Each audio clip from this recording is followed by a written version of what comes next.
1870년 2월에 추운 오하이오주에서 벌어진 일은 전 세계 경제 지도를 완전히 바꿔놓았습니다. 30세의 한 사업가가 100만 달러의 초기 자본으로 시작한 기업이 불과 20년 만에 미국 석유 산업의 90%를 장악하게 됐죠. 이 남자는 결국 인류 역사상 가장 부유한 인물이 되었고, 동시에 가장 논란이 많은 인물 중 하나가 되었습니다. 오늘날 우리가 사용하는 석유 제품부터 현대적 기업 운영 방식까지 그의 영향력은 여전히 우리 삶 곳곳에 스며 있죠. 바로 존 D. 록펠러의 이야기를 시작해 보겠습니다. 그의 성공 뒤에는 치열한 경쟁과 놀라운 전략, 그리고 논란이 가득한 삶이 숨어 있거든요. 존 데이비슨 록펠러는 1839년 10월 8일 뉴욕주의 작은 마을 리치포드에서 태어났습니다. 그의 가문은 1723년경 독일 서부의 라인 계곡에서 북미로 이주해온 요한 피터 록켄펠러의 후손이었죠. 존의 아버지인 윌리엄 록펠러는 스스로를 식물 의사라고 칭하며 전국을 떠돌아다니는 세일즈맨이었습니다. 하지만 실제로는 어머니의 정원에서 채취한 약초로 가짜 만병통치약을 만들어 파는 사기꾼에 가까웠죠. 19세기 초반에는 이런 가짜 의사들이 매우 흔했는데, 윌리엄은 그 중에서도 특히 파렴치한 인물이었습니다. 가짜 약 판매로 벌어들인 돈을 가난한 농부들에게 고리로 빌려주곤 했거든요. 윌리엄은 이런 돈벌이를 통해 종종 농부들이 갚지 못할 때 재산을 빼앗는 것이 목적이었습니다. 성폭행과 총기 소지 혐의로 법정에 서기도 했던 그는 진정한 문제아였죠. 1836년 말 윌리엄은 여행 중에 엘리자 데이비슨을 만나게 됩니다. 엘리자는 부유한 농부 존 데이비슨의 막내딸로 윌리엄의 가문 이설에 넘어가 1837년 2월 그와 결혼했습니다. 문제는 윌리엄이 이미 낸시 브라운이라는 여성과 약혼한 상태였다는 점이었죠.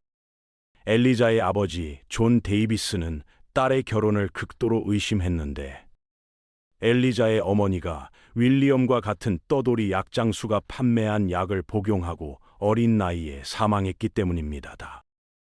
결혼 후 엘리자는 남편이 가정부라는 명목으로 고용한 낸시 브라운과 같은 지붕 아래서 살아야 했습니다.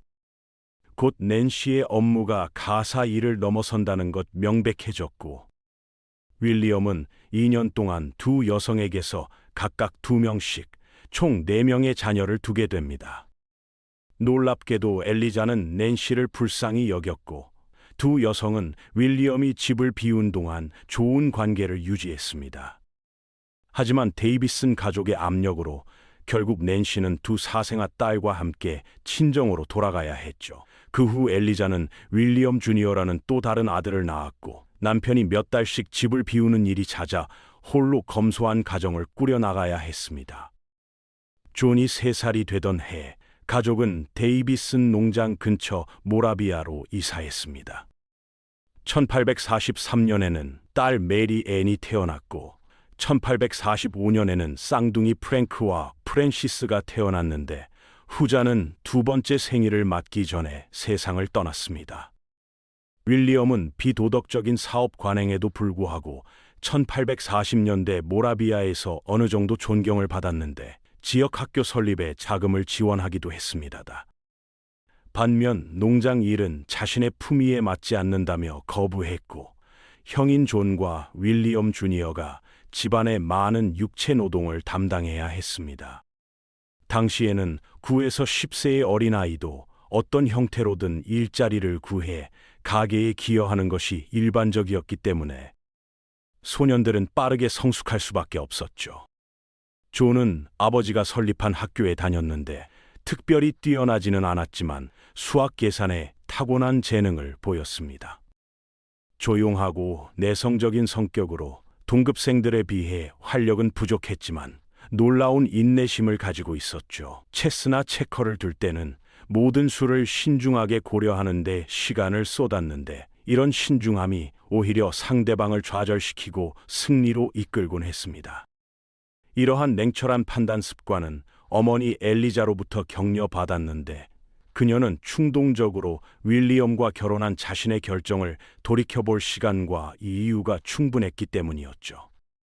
존은 또한 어머니 덕분에 강한 신앙심을 갖게 되었고 아주 어린 나이부터 시대 특유의 기업가 정신을 발휘했습니다. 소년 시절부터 존의 장사 수완은 눈에 띄었습니다. 상점에서 사탕을 파운드 단위로 사서 작은 조각으로 나누어 형제 자매들에게 이익을 남기고 팔았고 7살 때는 숲에서 발견한 칠면조 새끼들을 집에서 길러 판매하기도 했죠. 이런 돈벌이에 대한 욕구는 아버지 윌리엄의 영향이었습니다. 존은 아버지의 수많은 결함들을 알게 되었지만 어린 시절에는 아버지를 강하고 운동 능력이 뛰어난 사람으로 존경했거든요. 윌리엄은 자녀들을 사냥과 낚시에 데려가고 집에서는 노래를 부르고 바이올린을 연주하며 즐겁게 해주었습니다. 윌리엄이 외출 중일 때 가족은 불안에 떨었지만 그는 합법적이든 불법적이든 다양한 방법으로 번 돈과 후한 선물을 가지고 돌아오곤 했죠. 그의 합법적 사업 중 하나는 모라비아의 목재업이었는데 존이 8에서 9살 때부터 가족집을 위해 좋은 품질의 목재를 고르는 법을 배웠습니다. 사업가로서 윌리엄은 적극적으로 협상했고 상대방의 무지를 이용하는 데 주저하지 않았지만 동시에 노동자들에게는 후한 임금을 제공했거든요.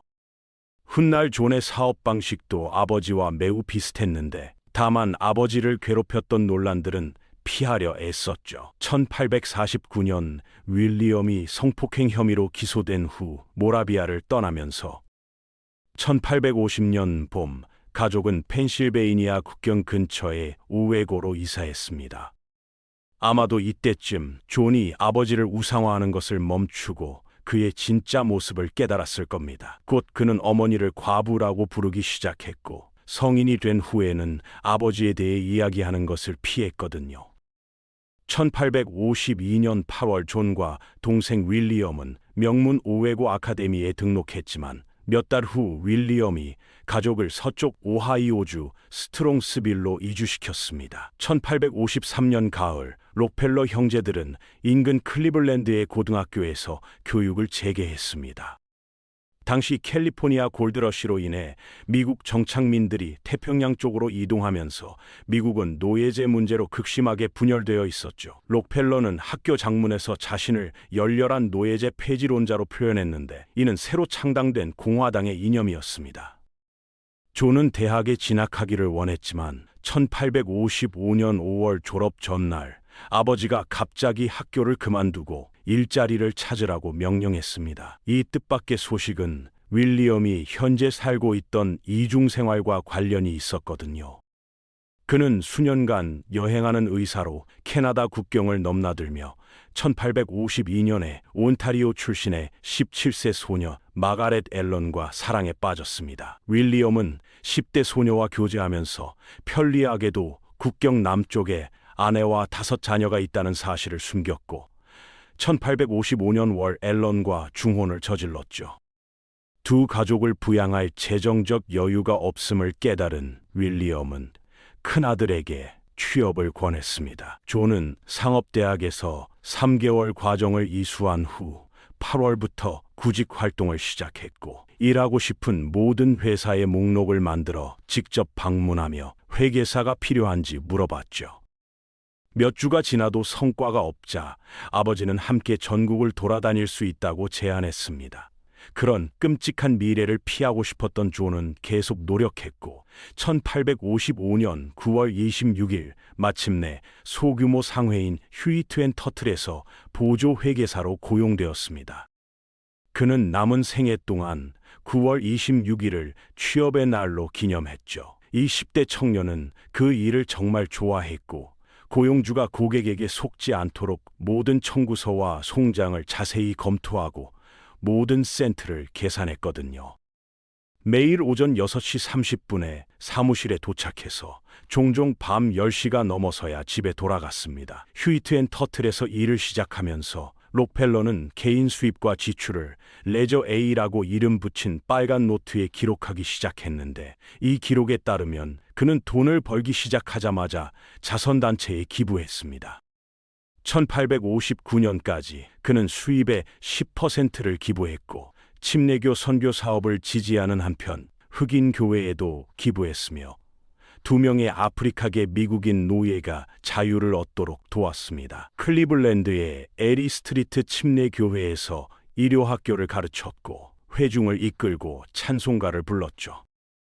재정적 통찰력을 활용해 회중으로부터 $2,000를 모아 채권자에게 갚음으로써 교회를 구하기도 했습니다. 록펠러는 신앙과 돈에 대한 욕망 사이에 모순이 없다고 여겼으며 부자가 된 것은 하나님이 자신을 그렇게 만들어주셨기 때문이라고 믿었거든요.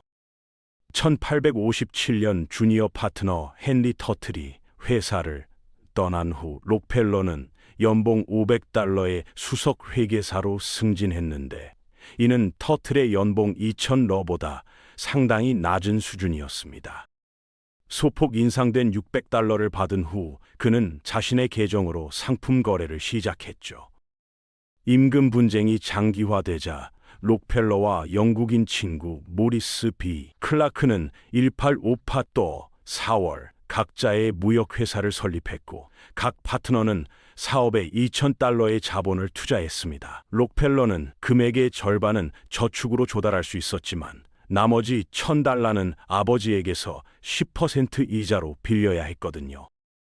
이 협력 사업은 수익성 있는 것으로 판명되어 첫 해에 $4,400, 둘째 해에는 $7,000의 순이익을 올렸습니다. 하지만 상품 거래의 변동성과 공급업체 지불을 위한 현금 흐름 필요로 인해 록펠러는 아버지로부터 더 많은 대출을 받아야 했죠. 1859년 4월 회사는 클라크의 전 동료이자 클리블랜드 명문가 출신 조지 가드너를 영입하여 자본을 확충했습니다. 클라크가 회사 이름을 일방적으로 클라크, 가드너 앤 컴퍼니로 바꾸었을 때 록펠러는 당연히 무시당했다고 느꼈죠. 결국 가드너는 1862년 말 파트너십에서 물러났고 회사는 다시 클라크와 록펠러로 돌아갔습니다. 록펠러가 사업 경력을 시작하기에는 완벽한 시기였는데, 당시 미국은 엄청난 확장과 경제 성장의 시대를 맞고 있었거든요. 먼저 멕시코 미국 전쟁 종료와 1848년 캘리포니아 골드러시 시작으로 미국 서부가 열리면서 국가가 급속히 확장되었습니다. 1840년대부터 인구 과잉 문제를 겪고 있던 유럽에서 수백만 명의 사람들이 새로운 증기선을 타고 대량 이주하면서 미국에서도 인구 폭발이 일어났죠. 1850년 미국 인구는 약 2,300만 명이었지만 1880년경에는 5천만 명에 이르렀고 세기 말에는 7,500만 명, 1910년대 중반 처음으로 1억 명에 도달했습니다. 국내 노동시장과 국내 생산시장의 엄청난 팽창으로 새로운 사업과 거물들이 등장할 수 있었거든요. 이에 더해 록펠러가 사업 경력을 시작할 때 미국은 더욱 두드러진 산업화 시기에 접어들기 시작했습니다. 산업혁명은 1770년대 영국에서 시작되어 19세기 전반에 걸쳐 다른 지역으로 늦게 확산되었는데, 이 운동은 19세기 후반 미국과 독일을 비롯한 많은 국가에서 큰 성공을 거두었거든요. 1860년 12월 21세의 록펠러는 처음으로 대통령 선거에 투표하여 공화당 후보 에이브러햄 링컨을 선택했습니다. 민주당이 북부와 남부 파벌로 분열된 가운데 링컨은 노예제 폐지를 주장하는 북부주에서 승리하여 선거에서 이겼죠. 링컨의 노예제 확대 반대는 남부주들이 연방에서 탈퇴하여 미국 남부연합을 결성하도록 부추겼고, 이는 1861년 4월 미국 남북전쟁 발발로 이어졌습니다. 록펠러는 나중에 연방의 대의를 위해 봉사하고 싶었다고 주장했지만 가족 부양을 위해 사업을 계속하기로 결정했거든요.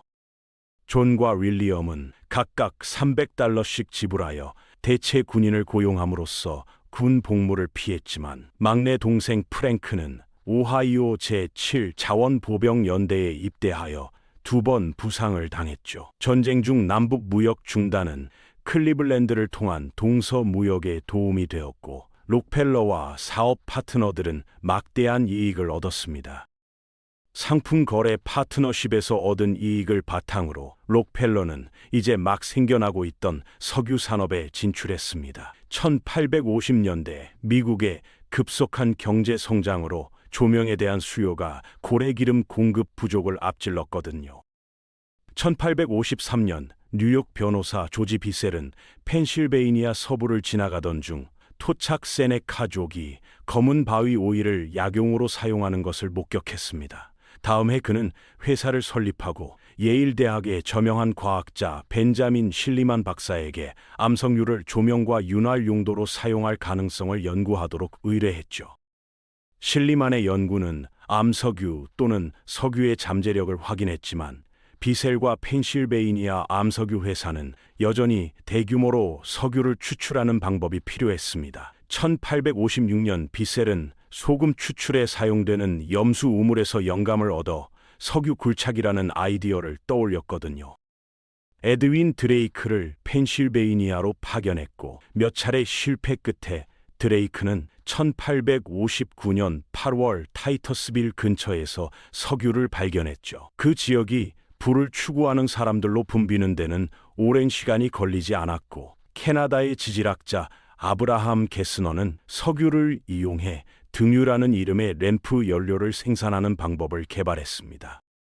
석유 붐이 클리블랜드 근처에서 시작되자 클라크와 록펠러는 1860년 소량의 원유 운송을 시작했습니다. 클라크의 친구 사무엘 앤드루스가 정유소 건설 자금 지원을 요청하며 접근했을 때 록펠러는 그 전망에 열광했지만 클라크는 회의적이었죠. 1803년 앤드루스, 클라크, 록펠러는 클라크의 형제 2명과 함께 앤드루스, 클라크 앤 컴퍼니를 설립했습니다. 이 회사는 클리블랜드 도심에서 1마일 이상 떨어진 곳에 엑셀시어 오일 웍스라는 이름으로 사업을 시작했는데 클리블랜드와 펜실베이니아 유전을 연결하는 철도에 인접해 있었거든요. 클라크와 록펠러는 처음에 석유를 상품 사업의 부업으로 여겼지만 정유소는 이미 첫 해의 사업의 나머지 부분보다 더 높은 수익성을 보였습니다. 록펠러의 재정 전망이 밝아지자 그는 10년 전 클리블랜드 고등학교에서 처음 만난 로라 셀레스티아 스펠먼과 결혼하게 되었죠. 로라는 클리블랜드 부유한 가문 출신으로 사업적 감각이 뛰어난 지적인 여성이었습니다. 록펠러는 1862년 그녀가 교사로 일할 때까지 적극적으로 구애하지 않았고 두 사람 모두 서두를 생각이 없어서 1864년 3월까지 청혼하지 않았거든요. 1864년 9월 결혼식 후 한 달간 신혼여행을 하며 나이아가라 폭포, 퀘벡, 뉴욕시 등을 방문했죠. 록펠러 가족 집에서 2집 떨어진 작은 집으로 이사했고 로라는 결혼 2년 후인 1866년 8월 엘리자베스라는 딸을 낳았습니다. 클리블랜드에 여러 정유소가 생겨났지만 록펠러의 정유소는 극심한 시장 변동성을 견딜 만큼 충분한 자본을 가진 몇 안 되는 곳 중 하나였습니다. 다른 사람들이 석유를 최신 벼락부자 계획으로 보는 반면 록펠러는 장기적 관점을 유지하고 급속한 확장에 자금을 대기 위해 막대한 차입을 제안했거든요. 신중한 클라크 형제가 다수결을 이용해 그의 제안을 부결시키자 록펠러는 클라크 형제와 결별하고 앤드루스의 지지를 확보할 준비를 했습니다. 1865년 1월 록펠러가 사업을 급속히 확장할 계획을 세웠을 때 클라크 부부는 파트너십을 해체하겠다고 위협했죠. 놀랍게도 록펠러는 동의했고 두 당사자는 회사를 위한 경매를 열기로 합의했습니다. 록펠러는 여러 은행가들과 이야기를 나누었고 경쟁자들보다 더 높은 가격을 제시할 수 있다는 자신감을 가지고 있었거든요. 입찰가는 $500에서 시작하여 곧 $6만 올랐고 그 후 7만 달러까지 올랐습니다. 록펠러는 자신이 그 거래를 감당할 수 있을지 의심하기 시작했지만 클라크가 7만 2천 달러를 제시하자 즉시 7만 2,500달러를 내놓았고 클라크는 더 이상 높은 가격을 제시할 수 없다고 판단했죠. 그 500달러 차이가 존 D. 록펠러 제국의 탄생이었습니다. 1865년 2월 15일 새로운 록펠러 앤드러스 파트너십이 엑셀시어 정유소 운영을 인수했고 록펠러는 수석 파트너로서 사업 관리를 담당하며 과학 및 기술적 세부 사항은 앤드루스에게 맡겼거든요. 몇 주 후 미국 남북 전쟁은 4월 12일 로버트 E. 리 장군이 애포메톡스 법원에서 항복하면서 끝났습니다. 클리블랜드의 환호는 15일 링컨 대통령 암살로 짧게 끝났지만 평화 시대로의 복귀는 신흥 석유 산업에 도움이 되었죠. 남북 전쟁 종식은 노예제에 대한 자유의 승리일 뿐만 아니라 농업주의에 대한 산업 자본주의의 승리를 의미했는데 이 전쟁이 북부의 도시산업연합과 남부의 농촌농업연합 간의 충돌이었기 때문입니다. 1865년 12월 록펠러는 클리블랜드에 스탠다드 웍스라는 이름의 두 번째 정유소를 설립하고 동생 윌리엄을 책임자로 임명했거든요. 이 기업은 클리블랜드 정유회사 중 가장 크고 수익성이 가장 높았으며 광범위한 부산물을 판매하여 수익성을 높였죠. 자체 제조 공장, 운송시설, 철도 차량을 보유함으로써 비용을 더 잘 통제할 수 있었고 미국 석유는 빠르게 국제시장에 진출했습니다. 1866년 윌리엄 록펠러는 월가 은행가들과 관계를 구축하고 회사 수출을 관리하기 위해 뉴욕시에 사무실을 설립했습니다. 록펠러는 초기에 많은 돈을 빌렸지만 빚을 제때 갚음으로써 은행가들의 신뢰를 얻었고 그 덕분에 긴급 상황에 대출을 받을 수 있었거든요. 1867년 록펠러는 확장 계획을 추진하기 위해 헨리 플래글러를 영입하여 파트너십을 확대하여 록펠러, 앤드루스 앤 플래글러가 되었습니다. 록펠러보다 9살 많은 플래글러는 오하이오로 이사하기 전 뉴욕 북부에서 태어났고 두 사람이 처음 만난 것은 1850년대였죠. 거래의 일환으로 클리블랜드에서 가장 부유한 사람 중 한 명인 플래글러의 이복 형제 스티븐 하크니스가 사업의 3분의 1에 대한 자본금 10만 달러를 투자했습니다. 록펠러와 플래글러는 서로 마주보는 자리에 책상을 두고 원활하게 함께 일했으며 서로의 편지를 편집하는 습관을 들였거든요. 파트너십에 합류한 지 얼마 되지 않아 플래글러는 철도와의 협상을 담당하게 되었습니다. 운송은 정유 사업에서 가장 중요한 비용 중 하나였고 록펠러는 유전과 가까운 곳에 위치하여 이익을 얻었죠. 클리블랜드에 위치했기 때문에 1호를 통해 물로 석유를 운송하거나 도시를 가로지르는 세계 철도를 이용할 수 있어서 가장 좋은 운임 가격을 협상할 수 있었습니다. 철도 회사들 역시 서로 치열한 경쟁을 벌이고 있었는데 펜실베이니아 철도는 클리블랜드 교통에 의존하는 에리와 뉴욕 센트럴 철도를 약화시키려 했거든요. 에리 철도의 제2굴드는 록펠러에게 운송 비용에 대한 75% 할인을 제안했고 플래글러는 뉴욕 센트럴 네트워크의 일부인 레이크 쇼어 철도로부터 큰 할인을 확보했습니다. 플래글러는 그 대가로 하루 6대 분량의 석유를 공급하겠다고 제안했는데 이는 록펠러 정유소가 스스로 이행할 수 없는 약속이었거든요. 레이크 쇼어 거래는 록펠러가 시장에서 선도적 지위를 공고히 할 수 있게 했기 때문에 석유 산업에 큰 영향을 미쳤습니다. 1869년까지 록펠러 파트너십은 세계 최대 정유업체가 되었으며 900명의 근로자를 고용하여 하루 1,500배럴을 생산했고 당시 세계 생산량의 10%를 차지했거든요. 오늘은 존 록펠러의 어린 시절부터 석유 사업 초기까지의 이야기를 다루었습니다. 사기꾼 아버지와 경건한 어머니 사이에서 자란 록펠러가 어떻게 미국 최대의 기업가가 되었는지, 그리고 그의 성공 뒤에 숨겨진 치열한 경쟁과 논란들을 살펴보았습니다.